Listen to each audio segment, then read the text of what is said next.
So facts and data continue to mount in regards to in-person sporting event attendance, in regards to COVID-19 cases, and how it really doesn't have much an effect on the numbers. And quite frankly, we're getting to the point where the Indianapolis 500 for this year absolutely should have fans. And quite frankly, we're getting enough data at this point that retroactively, the Indy 500 in 2020, looking back with 2020 vision, should have had fans itself. The most recent data comes from the Super Bowl 55, which 22,000 people attended, which is more or less 1/3 of the capacity of Raymond James Stadium in Tampa Bay, Florida. Surprise, surprise! Local health officials have determined that the Super Bowl was not a super spreader event. This comes from the Tampa Bay Times, which reads, 53 COVID-19 cases statewide were found to be associated with official Super Bowl events. Michael Wise, chief epidemiologist at the county health department, said in a live interview. 4 were found outside of the state, in Illinois, Michigan, Hawaii, and North Carolina, according to a coronavirus surveillance report by the health department. So that's 57 total cases for the game itself.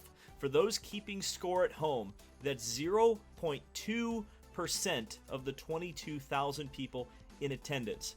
Now, it's very important to note, for full transparency and disclosure, that they only traced about half of the Super Bowl attendees. Here's another quote from the epidemiologist. Right around half of the people that we speak to are open and provide good information to us, he said. Unfortunately, there are a large percentage of people who don't want to participate and don't want to share their personal information with us. So, given that, it's reasonable to speculate that the trend that we saw with half of the Super Bowl attendees would have continued for the other half of Super Bowl attendees.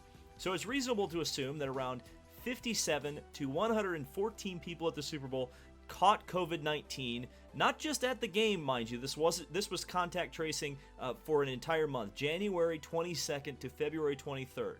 So only between 57 and 114 people likely caught COVID-19 that were actually at the Super Bowl. That gives us a grand total of 0.2 to 0.5% in a month of those people who attended the Super Bowl that caught COVID-19. This data backs up the previous study, which found that in-person attendance at NCAA and NFL football games did not have a significant effect on COVID-19 cases. Now that brings us back to a chart I used in a previous video talking about fans in attendance at the Indianapolis 500. And it shows very clearly that the Super Bowl and really the NFL season at large took place during the height of the pandemic in the winter. And of course, as you can see, both the Indy 500 dates for last year, both the postponed date and the original date, took place during much slower virus transmission times. Percentage-wise, the Indianapolis 500 was actually going to be lower than the 33% allowed in February at Raymond James Stadium. Now that means a higher attendance. It would have been around 75 to 80,000 people, and yes, that does sound like a shocking number, particularly at the time it sounded shocking. But I feel I need to remind you of just how large the Indianapolis Motor Speedway is compared to a football stadium, in this case, Raymond James, which hosted the Super Bowl.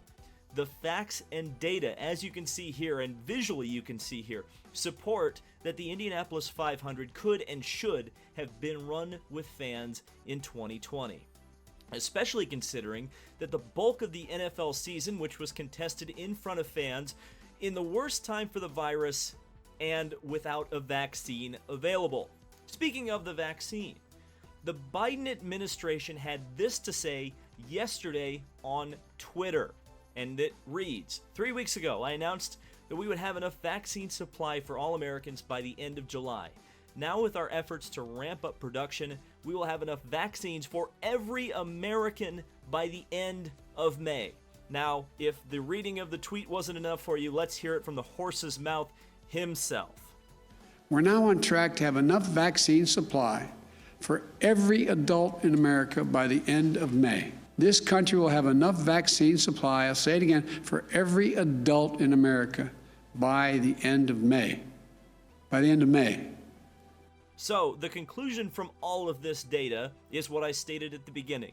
If the Indy 500 does not have fans this year, something has gone very, very wrong, particularly on the virus front, and I don't think many of us are expecting that, so it would be something completely out of left field that would cause the Indianapolis 500 to not have fans this year. And last year, well, that's another topic. And yes, I'm still a little bit bitter about it. But yeah, and if you want to be bitter about it too, you can go to Race 92 and get this t-shirt. But in seriousness, so I have heard from a source on Monday, and I had it backed up by a couple of people later on, that it sounds like the Indianapolis Motor Speedway right now, as we speak right now, is targeting around 25% capacity, around 75,000 people. Now, one of the sources I did talk to, who I know has connections fairly high up in the Penske Entertainment system, says they are still working towards 50% capacity. And I think that is extremely reasonable. I've showed you guys over the last 2 videos talking about this copious amounts of data that suggests that even without a vaccine, if you're spaced out at the Indianapolis Motor Speedway, you're really not going to have a virus problem. And with the vaccine, I mean, this is maybe controversial, I don't know, but as far as I'm concerned, once everybody has access and can just go down, walk their happy ass down to Walgreens and get the vaccine, as far as I'm concerned, that's essentially pandemic over. Once the vaccine is able to be distributed to everybody, and everybody who wants to get it can go get it, I'm not necessarily saying problem solved, but any kind of lockdowns or restrictions at that point seem fairly moot to me. Now, there's a lot of other things to consider here with the Indianapolis 500. If it is 25%, like I'm hearing currently seems to be where they're kind of leaning, that was what the percentage was last year. And with the vaccine and with people having more confidence going out and doing things, there were probably, I think they had around 50% of the place sold last year. Of course, they deferred about 25% of the tickets. The remaining 25% were still going to go up until the cancellation of fans. So the question would be, to me, that's without selling any more tickets this year, which I'm sure they've probably at least sold a few extra tickets over last year. So who gets those tickets if they have to cut it down to 25%, especially if you're considering that maybe a lot of the people who weren't going to go last year will, by the end of May, as Joe Biden claimed. And again, we should hold him to this, by the way, if you're, and I saw a lot of people when I posted that tweet yesterday saying, politicians can't be trusted. I agree with you. But when they make claims like this, we should definitely hold them accountable if they don't follow through. And if it even gets to 75% of the country has access to the vaccine, or at least all of the elderly, high-risk people, I mean, at what point, there's going to be a lot of people who are feeling a lot more confident to go to the Indianapolis 500. So if they have to restrict it to 25%, I could see that being a significant problem for fans. You're going to hope you have a lot of seniority. Thankfully, in my family, we do have a lot of seniority. We've been going since, I think, 1985 or 1984 we've had tickets. So I'm thankful for that. But for some of the, especially for the new fans, who are the people, of course, that we want to keep engaged in this, I certainly hope that they're not turning anybody away who wants a ticket. I think that would be... That's not worst case scenario. We know what worst case scenario is now. But it would kind of be second or third worst case scenario where you're starting to turn away people who want to buy a ticket and are unable to do so. You can spread out at the Indianapolis Motor Speedway, no problem. And the further we get away, it's funny how just ridiculous that Jalopnik article was, considering how much information we've gotten just in the last few days talking about the virus recovery, and particularly sporting events which have fans and their effect on the case numbers in particular. It's It's interesting, isn't it? This really shouldn't be a discussion, I think, past this point, especially considering that literally the 100% open to everybody vaccination thing will happen in May. That just seems like, well, duh. But we'll have to see. I mean, there's going to be still provinces and states that are going to be, and countries really, that are going to be locked down far beyond this. And I would definitely say, by the way, that again, unless something significant changes, and again, I'm not ruling that out by any stretch of the imagination, but I don't see any reason at this point that there wouldn't be a full 100% capacity at the Indianapolis 500 in 2022. I think that would be unreasonable at that point unless there's something significantly changing with the virus. I'm obviously not like, I don't want to rule anything out at this point, because at this point last year we were a week before lockdown. Anything can happen. But if things stay on its current trajectory, I think there's no reason this year for sure that there won't be fans at the Indianapolis 500.